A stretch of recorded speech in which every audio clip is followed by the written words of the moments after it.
What's up, everybody? It's D Booma, Dorian, whatever. Still in the digital dojo. We had some interesting things happening on this episode 11 with me and Biscuits, and I just wanted to highlight them. I'm going to share a clip from that show. The majority of the show is us talking, but early on there was no audio issues, and I wasn't feeling all that great, so I wasn't using the headphones. But I had echo cancellation and all that stuff. I had that checked so that it shouldn't have been an issue. I've done many lives before without headphones on, and I've had those on, and I play videos, and there's no issue. There wasn't any issue at the beginning of this video. And then we started to get into a Q conversation that stemmed from me sharing some Sabrina Wallace and her take on Q being a DOE AI data mining operation. And she goes into a lot of things. But, anyways, there's this clip that I've been sharing on X. And I shared it on this Digital Dojo Variety Show episode. It just so happened that it got chosen on the wheel, the very first thing. And so, anyways, we played that clip and started discussing it. Well, I'm going to play a section of that discussion and Biscuit's take because he was on the poll boards, the 4chan boards, and has some things to add to the Q conversation. Well, at some point in this conversation, he froze. And then after that, when we shared videos, there was an echo. And it wasn't noticeable to me, and Biscuits didn't pick up on it until later in the episode. The episode mostly, though, is still us just talking, and so it's not horrible. But it's weird because 2 times Biscuits cut out in this.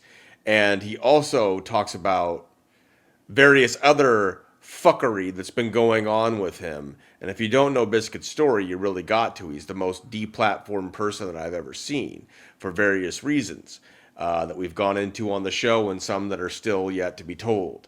But check this out, this clip having to do with Q and the various things that we were discussing. You'll obviously want to go and watch the full episode. But I want to show you this because there is some weird things that happened technology-wise as though we were being screwed with.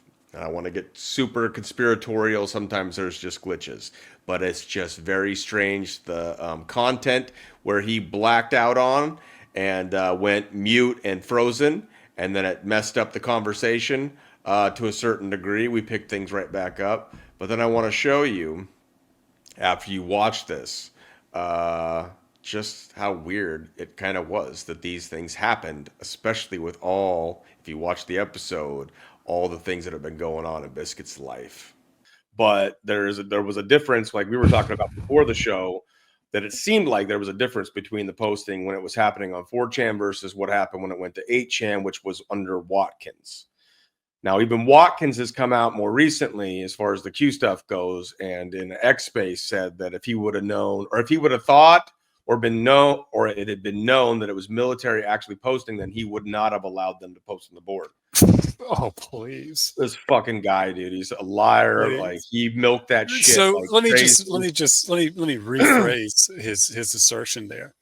If it had been the most powerful monolithic killing machine on the face of the planet, the U.S. military, and Ron Watkins would have known that, he would have put his foot down, I guess is what you're saying. And he would have said, Jim Watkins, the dad. Whatever. Who cares? Yeah. I mean, I thank you for the correction. I'm sorry. I shouldn't be rude, but you understand what I'm saying. I mean, it's like, he's like, oh, if I found out it was this literally incomprehensibly overwhelming adversary, if I would have known it was them, I would have said, absolutely not. I mean, are you fucking kidding me? that, 8chan, I was an active user of 4chan, the poll board, when the Q posts were happening live, like in real time. I was in a shitload of those threads. And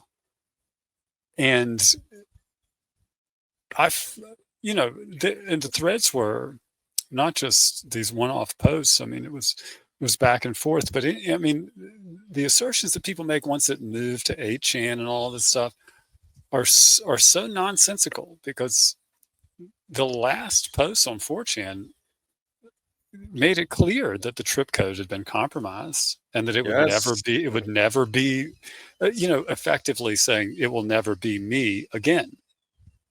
Because anyone that begins using a trip code on 4chan or 8chan for that matter, or any of those type of image boards, cannot reasonably do so with the expectation that that trip code will be secure if everyone starts paying attention to it. I mean, 4chan had Eglin Air Force Base people on there, DoD people from various other places, Mossad. I mean, Russia. There it was, and probably I'm certain still is a melting pot of intelligence apparatus of varying degrees, institutional posters, and and armies of people that are trying to get bots on there. I mean, it, it it was it was insane. I would say in 2015, 2016, 2017,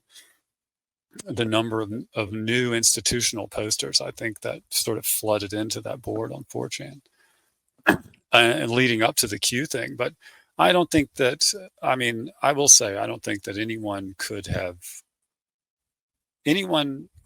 leveraging that type of software, as if what Sabrina's saying is true, integrating it into 4chan and actively, monitoring those threads that it was having, would have seen that the groundswell that was picking up on those threads, because ideologically, the real Americans and even real people from around the world that were posting on 4chan at that time on that board, it's the politics board. Ideologically, Q really resonated with all of those people, because these are the same people that, like myself, for years and years, I mean, years and years before that, I had I think DSL internet and spent days downloading the original WikiLeaks insurance files. And there's Right. a lot of people like that had read all of the WikiLeaks emails. I mean, I was voting for Donald Trump in 2016 because I wanted to see Hillary Clinton hanged for treason and worse in 2017. And 2017, 2018, I became increasingly more infuriated that none of this stuff was happening until I, had to temper my expectations greatly.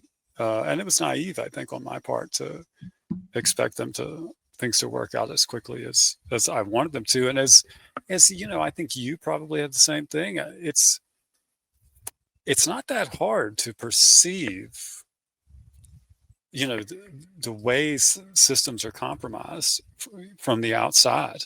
And I wonder if it isn't actually harder to perceive the ways they're compromised from the inside, because the classification system that the military and the government use is meant to silo people into parallel constructions that are manageable from above.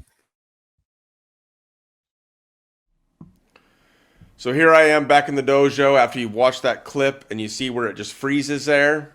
Silo people into parallel constructions that are manageable from above. And it's at this point where the whole video, there's something that changed after that. There was one more point where Biscuits is talking where he completely freezes. Maybe, like I said, it's a technical glitch. It just happens to be a very interesting conversation as far as the subject matter goes. And then there's videos that we share where there's no problem with any echo, but a lot of them, then there is all of a sudden this issue with echo that I've never had before. And some of this is just more of an annoyance thing, but some of the things that are going on that you'll learn in this episode that are happening in Biscuit's life make you wonder if if there isn't fuckery at work here. Interesting. Anyways, hopefully we can make sure that none of the echoing happens for future episodes, but something was afoot I feel, in this episode. So I wanted to point that out and share a little clip from the episode. I hope you all are doing well. And this is September 2nd, 2025, after the Digital Dojo Variety Show, episode 11. God bless you all. Catch you on the next one, and peace.